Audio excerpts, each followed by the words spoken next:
ఇప్పుడు independence day వస్తుందంటే just ఒక హాలిడే అయిపోయింది, కానీ అదే చిన్నప్పుడైతే 3 to 4 days ముందు నుంచి క్లాస్ మొత్తం జాలీ మూడ్లోకి వెళ్ళిపోయేవాళ్ళం. పెద్ద పని ఏంటంటే క్లాస్ని డెకరేట్ చేసుకోవడం.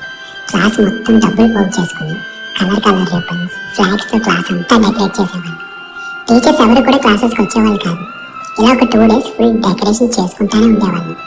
కింద మీద పడి ఎలాగో కంప్లీట్ చేసి క్లాస్ టీచర్ని పిలిచి చూపించడం, ఆవిడిచ్చే కాంప్లిమెంట్స్కి మురిసిపోవడం భలేగా ఉండేది. ఆ తర్వాత అన్ని క్లాస్ రూమ్స్ తిరిగేవాళ్ళం, ఎవరు బాగా చేశారు అని.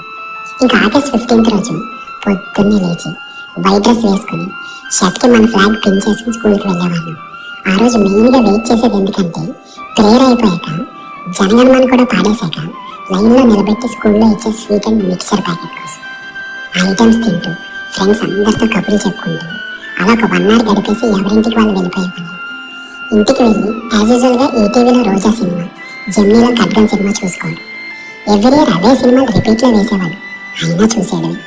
అవన్నీ తలుచుకుంటుంటే భలేగా అనిపిస్తుంది నాకైతే. మీరేమంటారు? మీరు ఇలాగే చేసేవారా? చేస్తే కామెంట్స్లో మీ మెమరీస్ అన్నీ షేర్ చేసుకోండి. ఉంటా అండి. ఇట్లు మీరు అలా